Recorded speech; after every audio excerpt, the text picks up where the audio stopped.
next speaker, has anybody heard of a small website? It's really small and it's just up and coming. It's called dietdoctor.com. Has anybody heard of that?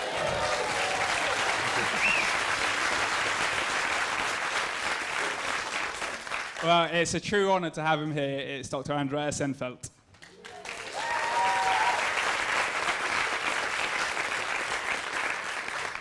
Thank you, Sam. That's very sweet.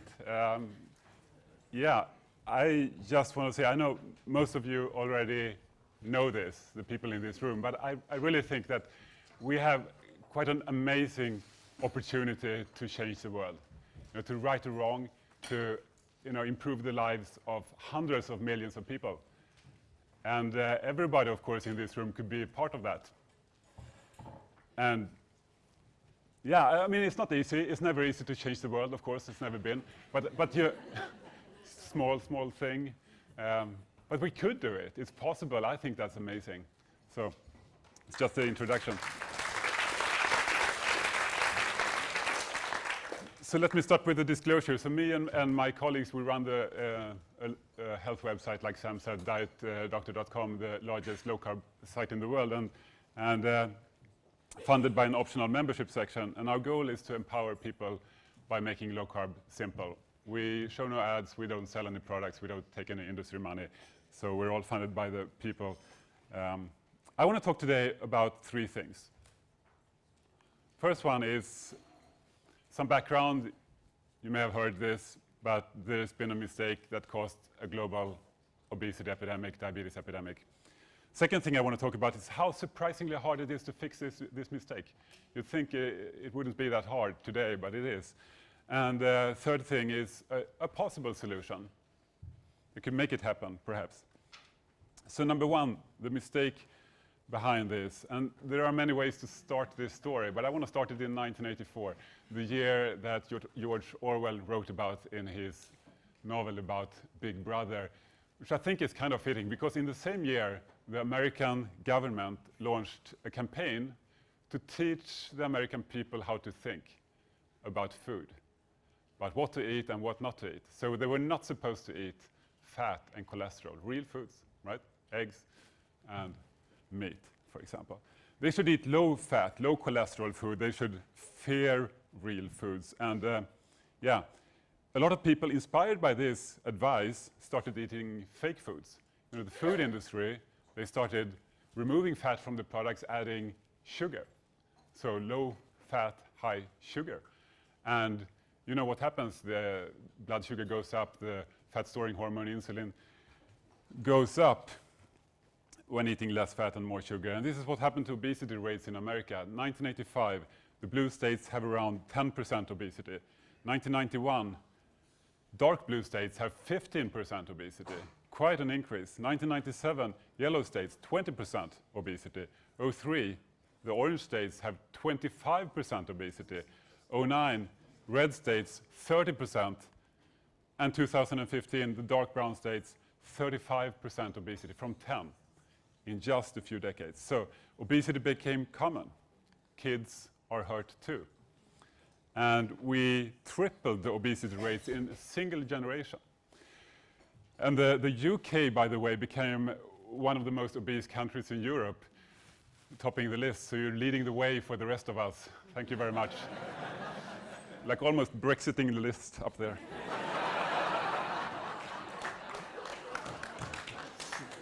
Slightly less serious. Sweden, where I come from, is fortunately at the bottom here of the list. And I find this quite strange, really, because this list is an exact reverse of the way another list looks every year, the Eurovision Song Contest.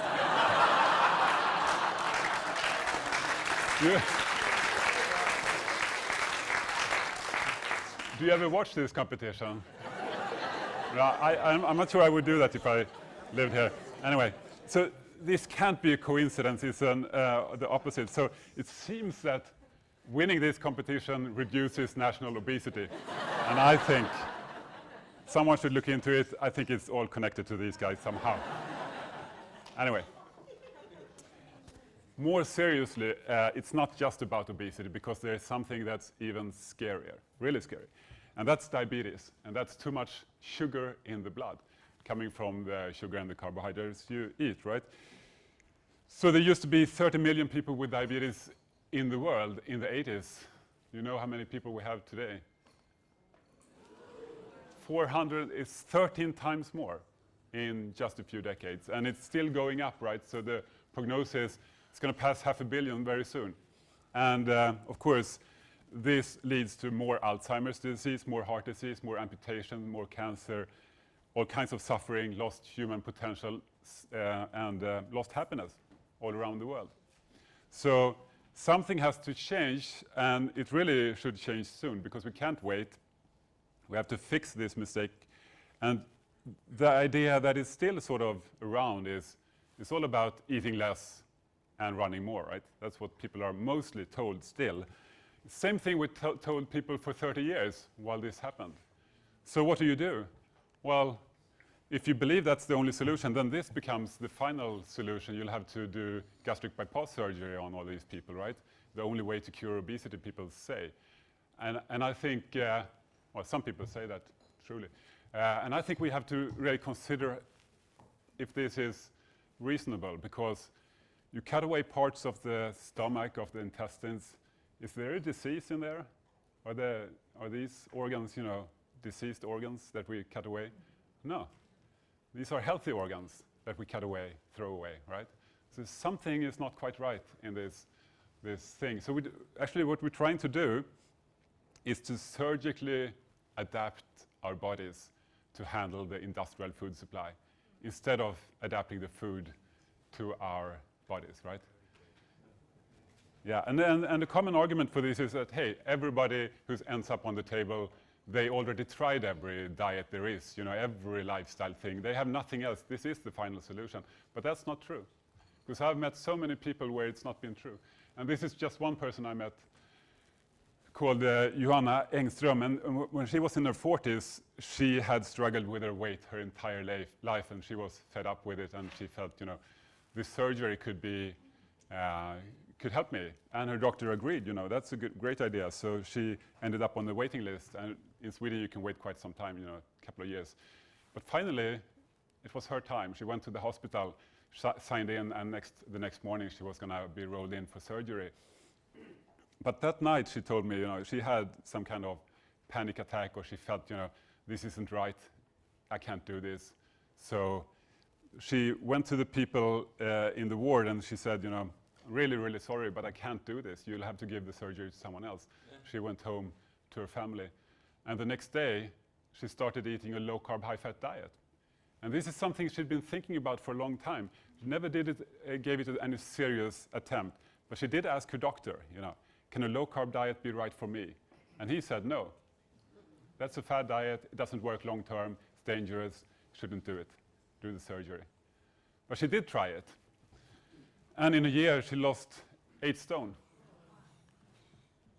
And with all her internal organs intact. Really proud of that, actually. And I think, you'd wish that more people at least got the opportunity, get the support, not get, actively stopped by your doctor, advised against it. So why do doctors advise against this? Or dietitians, or, why do they? Eating an omelette for breakfast is considered an extreme diet. We're not supposed to do this in medical science. We're not supposed to recommend extreme diets. So instead, we recommend that we cut away healthy organs by the thousands. So we don't have to tell people to eat real food that people have been eating for thousands or even millions of years, right? That's how crazy it's become. And it can become worse. Because these surgeries, while often very effective in the short term, don't always work long term. So people can lose a tremendous amount of weight in the first year. But then if they keep doing what they've already been doing before, weight usually creeps back. And it's not uncommon for people to gain back all the weight, or even more. So what do? Well, there's always more surgery, right? So people are experimenting with actually implanting brain electrodes to the reward centers of the brain to tell the brain that you're not really hungry. Nothing says 1984 that like brain implants to tell you how to think. Apparently it doesn't really work that well. There's another thing you could do, actually an idea that comes from my country, I'm really sorry about it, where you implant a tube into your stomach, right? This is actually approved in the US now, so people are actually doing this. You put a tube into your stomach, it hangs out underneath your shirt, and then the idea is you eat your food, and then you go to the toilet, and you pull out your shirt, and you pull out the tube, and you pour the food into the toilet, right? Like this. So it's like, yeah, it's like that doctor prescribed bulimia kind of thing, right? Because that's what bulimia is. It's really the same thing, and you don't really need a surgeon to put a tube into your stomach because you're already fitted with a tube into your stomach called the esophagus, right? So talk about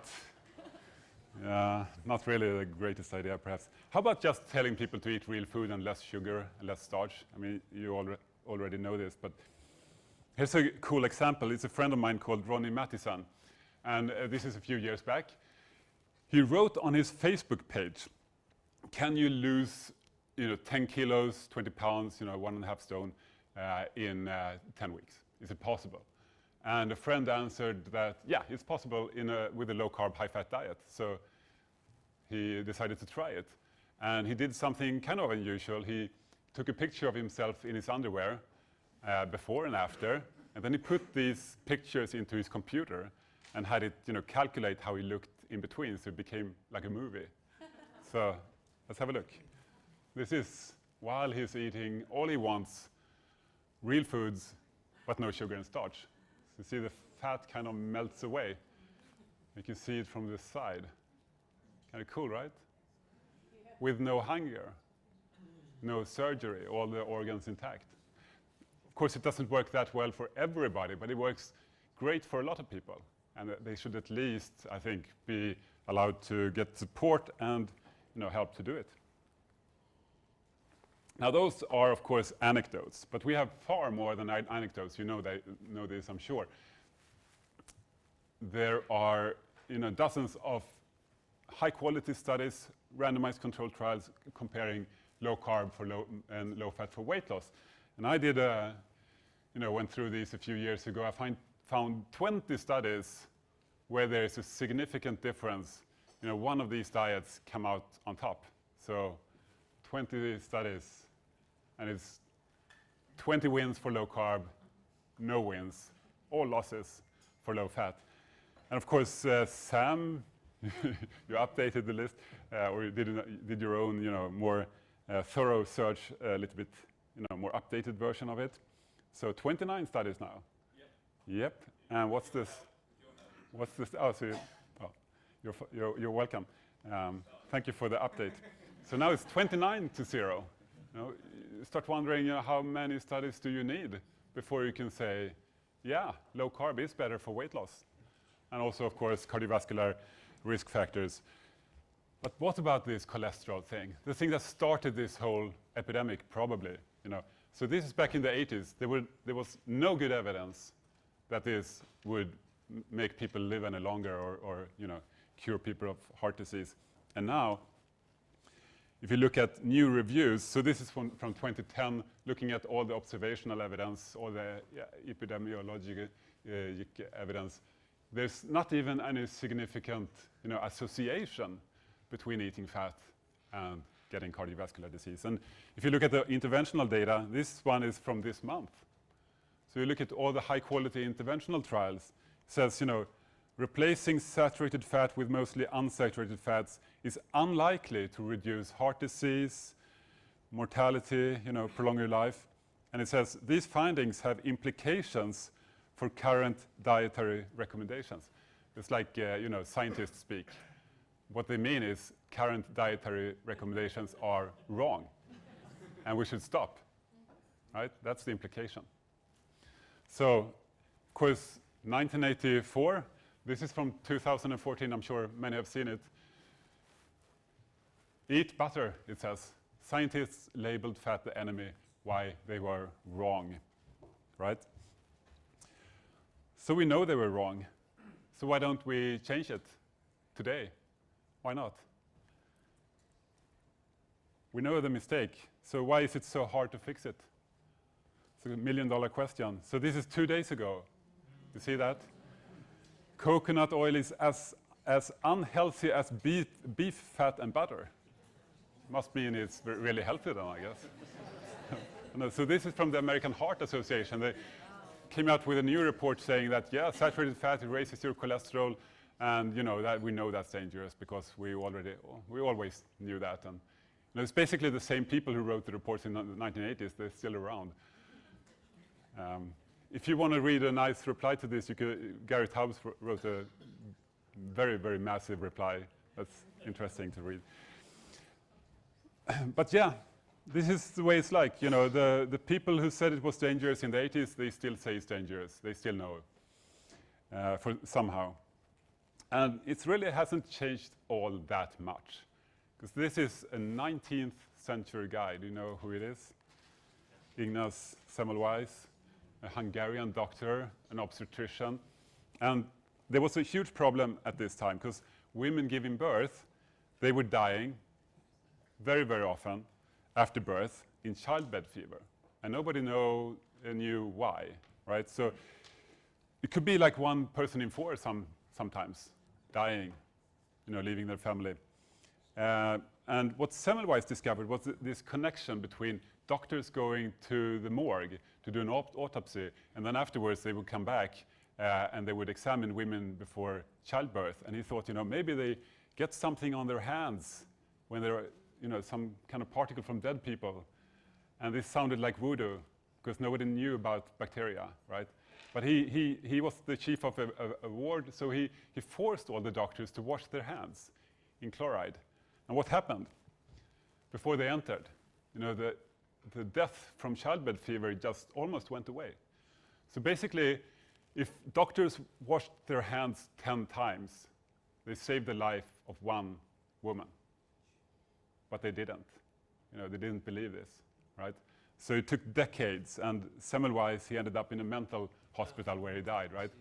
And tens of thousands of women died needlessly until finally, the whole theory of bacteria came along and it suddenly made sense, and eventually, and Semmelweis, at least he ended up on the postage stamp, so got something for it. But it's sad. So, and this is how a paradigm shift often happens, in the 19th century or in the 21st. It can take a long time, and it's said, that maybe an older generation of experts has to die or retire before it happens. And it's not just something that I came up with. There's a Nobel Prize-winning physicist called Max Planck who said it. A new scientific truth does not triumph by convincing its opponents and making them see the light, but rather because its opponents eventually die. It's a bleak view, right? So how long do we have to wait if everybody has to die? Could be the 2040s or 50s or something. I don't want to wait that long. I don't think that's right. No. So, and we have lots of people acting like Semmelweis today. Hopefully they'll stay out of the mental institutions. Fighting the good fight, some of my real heroes. So there are these guys. We have Gary Taubes in California writing about this. He's one of the people who really got me into this back in the day with his science article, New York Times, and good calories, bad calories. He started this organization called Newsy. I'm sure you've heard of it. Funded by rich people who donate money to fund, high quality science. Unfortunately, these rich guys pulled out, so now the future is kind of uncertain, how much more science they can do. But at least he's trying hard, right? And we have Nina Teicholz, of course, the writer of the book Big Fat Surprise, trying in Washington to influence politicians and lobbyists and so on. That's a hard thing to attempt. if she's successful, it could really make a big impact, but it's like almost mission impossible. So good luck. You'd wish she had more resources to do that. Of course, a lot of people may know of Anika Dahlquist in Sweden, my country. She's a fellow family doctor. She promoted this kind of diet to her patients. She got reported to the National Board of Health and Welfare back in the middle of the 2000s. And she got investigated, and she could have lost her medical license if they decided that way. But in 2008, they came to the conclusion that, you know, it's okay. They said, you're completely innocent, keep doing what you're doing, because this is all based on good medical science and best practice. So that was kind of cool, and it really got the low-carb movement going in Sweden. It's still going strong. Unfortunately, it's kind of a local thing. I don't think it's spread that much outside of Sweden. But still, cool. And this guy is amazing as well, as you know.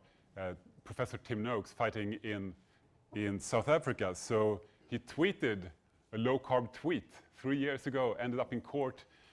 A month ago or so, they came to the conclusion that he's innocent, it's all okay. But then that was appealed. So he's back in court for who knows how long. Crazy. And here's what maybe even more crazy. Gary Fetkin, orthopedic surgeon in Australia, who has been censored, told that he can't discuss nutrition with his patients or with the public by his professional association. You know why? Apparently because he inappropriately cured someone with diabetes. Completely inappropriately. So you're not supposed to do that as an orthopedic surgeon. You should leave that to dietitians, apparently. So, lots of people fighting around in the world, but you wish that they had more resources to influence whatever is going to happen, to speed it up. There is, of course, massive resistance, because all these huge companies, they want to maintain a profitable status quo, just like the cigarette industry 50 years ago. You know, big sugar, big junk food, big pharma, of course. You know, what would happen if people with diabetes reverse their disease? You know, they would lose thousands of dollars for every single person. It's bad for business. Let's just keep it going like it's going, and they're making huge profits. So it's hard, right? It is, surprisingly. But what if there was a possible solution? Of course, not easy, but you know, can we speed this up a bit together? Can we empower people everywhere to revolutionize their health? This guy, Victor Hugo, said another famous quote that, you know, all the forces in the world are not so powerful as an idea whose time has come. And not even these people, not even these forces, they can be swept away by a bottom-up change as soon as the public demands it. There's no way to stop that, really. So the question is, how can we fuel this change? Because we have something that has been scientifically proven to work. There's tons of experience demonstrating this. We have, you know, 500 stories with before and after pictures on our site. There are, you know, online, I'm sure there are tens of thousands of stories demonstrating this. And it only requires real food that's, you know, readily available basically anywhere. And this knowledge could be spread to people everywhere using the internet, basically for free. So it should be possible. But most people don't know about this, or you know, it's hard. It's hard to change your lifestyle. Maybe really hard for a lot of people. So how can we fix this, accelerating this paradigm shift and changing the world? And I think one way to speed it up would be to build a resource, build something that is sort of what most people and their doctors need to make low carb much more simple. A resource. Make this organization as trustworthy as possible, make it inspiring, delicious even, to eat low carb. Put this stuff online for free for anyone, and then translate it to every major language. it might sound hard, but really I think this only would require the work of a few dozen people, or maybe a couple hundred people at the most. It's not impossible. And another piece of good news is that I think we have a model that could actually fund this. And we are already getting started to do it. So these, trillion-dollar industries with their addictive products, they could be swept away by an idea whose time has come. And a lot of people, not only these journalists with Time magazine, but also investment bankers, no less, have realized this. Have you seen this one from 2015, a report from Credit Suisse, where they recommend their clients to get started to invest in companies producing high-fat foods because it's the future. It's not dangerous, and people are going to want more of it. And I usually show this picture. It's from a truck driver getting arrested in Sweden for smuggling butter into the country. It was a huge butter shortage before they started to produce more and more. And Norway had a substantial butter shortage, ended up on the Colbert report. And even this is a newspaper ad from that shortage. If you buy this luxury car, they will give you a pound of butter for free.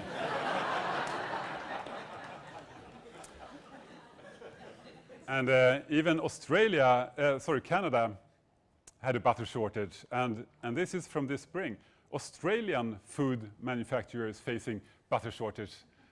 Maybe Dr. Bruckner, you heard about this? A little bit, yeah? And this, Australia. This is from 4 days ago. So France faces a butter shortage. So I'm starting to think these investment bankers were onto something 2 years ago. And maybe this is an idea whose time has come. So what are me and my team doing to sort of support this? I mean, we all have a story about how we ended up in this place with this sort of opportunity together. And my story is, I got really obsessed, I think you could say, with this idea of carbohydrates and insulin and weight regulation and so on back in 2002. Started with the glycemic index and so on. Really read everything, the Gary Taubes thing, and talked to all my friends as long as they wanted to hear what I had to say, and then some more, and some more. My girlfriend at the time said, Andreas, we have to have we have to stop talking about carbohydrates for a while. Can't take it anymore. And so that relationship ended, but the low carb thing is still going strong, so that is that. And so I started treating my patients. I worked as a family doctor. And, all of you who've tried this, you've seen it, from this sort of administering the decay into Western disease, where you add more drugs, every year it's a little bit more bad than the last one. Everything sort of switched, and people came back and needed less drugs and felt great and were thankful and gave me gifts. I didn't used to get gifts from patients. Nice. They were happy, I was happy. So I thought, how can you... And then I read, of course, Good Calories, Bad Calories when it came out, and I really totally got into it. Of course, that book is sort of a little bit black and white. It's not 100% perhaps perfect, but it's close enough, I think, and it really helped me. So I decided I was going to, and that's a thick book, right? How many people have read that? That's a good job, everybody. I thought, how about writing like a much shorter, simpler Swedish book? So I started doing that. But while I was trying to do that, I started a blog in Sweden to write about this. It was almost 10 years ago now. It's called Kostdoktorn. It means diet doctor in Swedish. So it's been an exciting journey, and I knew nothing about blogging or writing when I started. I'm just a doctor, I can't write. And also, lots of people write better than me. Lots of people dress better than me, which can be important because a lot of blogs are about, the daily outfits of the people who write them. This is Kinsa. She runs the biggest blog in Sweden. So I thought when I got started, if I do what Kinsa is doing, I'm going to get so many people visit. And, so, yeah, not my proudest moment. had to move on from there and try something else that I knew more about. So boring stuff like diet and health, science.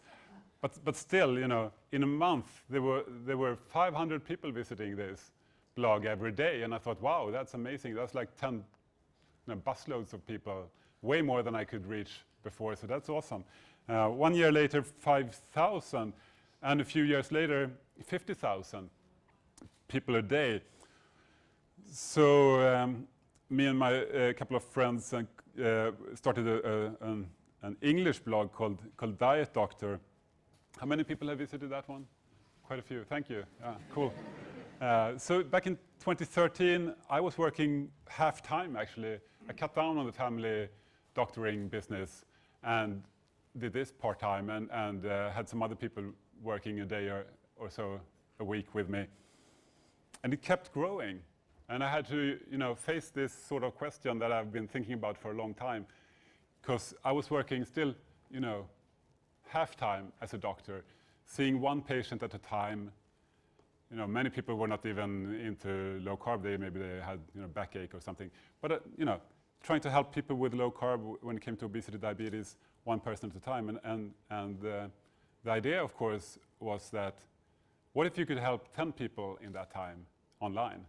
Or maybe even in the future, possibly 100 people or 1,000 people. Could you still keep doing what you're doing? I kind of felt that I couldn't. I had to, if I believed in this, I had to follow that idea and try to help more people if I can. So I quit this job 2.5 years ago to focus completely on this online company. And now we have about 200,000 people visiting daily. So it's the biggest low carb and keto site in the world. And we try to make low carb simple for people. Lots of recipes, free for everybody. Lots of fantastic success stories that people send us, amazing stuff. Visual guides. I know a lot of doctors use this to teach low carb to their patients. Pretty cool. And guides to low carb and keto, meal plans, and even shopping lists and all that. Lots of video material. So it's been an interesting journey. Few years ago, 3 years ago, we sort of had a decision to make. So how do we fund this if we want to build a bigger company, if we want to have more people be able to help out so we can build something even more useful for people? And not show ads, and not take any money, not sell any products, and not take any money from industry. So we decided that donations probably would not be effective enough, even though we considered it. And then we decided to do something like a free site for everybody, but then a bonus thing, like subscription thing with more stuff. And even that's free for a month, but then after that it's $9 a month, like Netflix or Spotify or some other companies I enjoy a lot. So yeah, people said it wouldn't work. People said, hey, it's free on YouTube. Why would anybody ever sign up for that?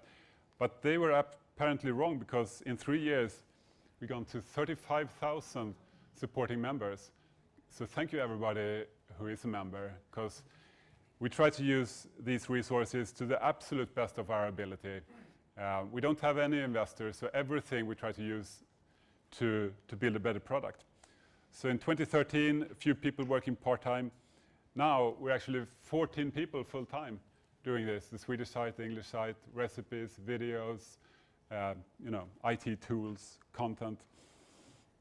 And we're still growing. I really think it could sound crazy, but if it keeps going like this, I really think it's possible to be 100 people in a couple of years, and then hundreds of people, and then build the stuff I was talking about that I think could bring this to tons of more people around the world, right? Anyway, that's the goal, because we do have this huge problem, right? Obesity, diabetes is not going away, it's getting worse. Paradigm shifts are slow. We have trillion-dollar industries slowing it down, lots of suffering because of this, but it's going to end. It's going to end by an idea whose time has come. And perhaps that idea can spread faster, if there's a company to support it with resources, not just a few heroes, my heroes, spread out across the world doing their best to fight impossible odds, but real resources to put behind it, hundreds of brilliant, committed people working together on this. That would be fantastic. And I think this is what could happen in that case for 1 billion people. I'll just kind of start with the beginning. I always struggled with weight. I just need to tell people I have been on a number of diets. By this time, I was on 2 different diabetic medications. I used to really feel like the weight was like some kind of moral failing. It's hard, it's hard because people are saying it's not good for you, you shouldn't do that. I had tried everything by the book. Here's another doctor, he's gonna tell me I need to eat 800 calories and exercise an hour a day. Every diet I've been on, they always tell me, lower your fat. I came across the low carb, high fat thing. I tried it for 2 weeks. I tried it. So then the weight started to come down, and in a year I lost 64 pounds. And that is where I lost the most weight without being hungry. 2.5 years later, I went from 374 pounds to 133 pounds. No surgery. That's incredible. No surgery. It is. It's a miracle. My blood sugar all of a sudden was just rock bottom. Clicking my belt on the airplane.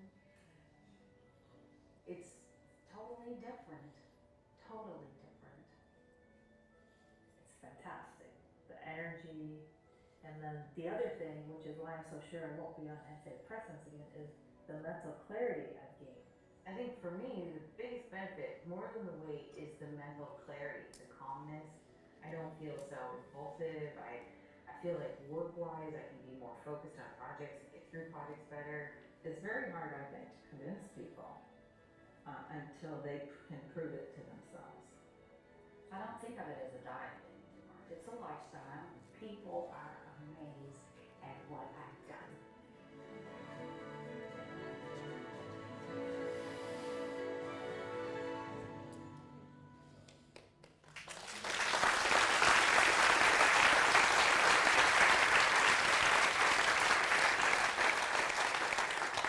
It is pretty amazing. We want to help make this more simple for people around the world. And we want to work with the most motivated, talented people in the world to help do that. So maybe that's you or someone you know. Who knows? If so, there is a careers page on our website on dietdoctor.com. So all you do is go to the bottom of the page and you click on careers.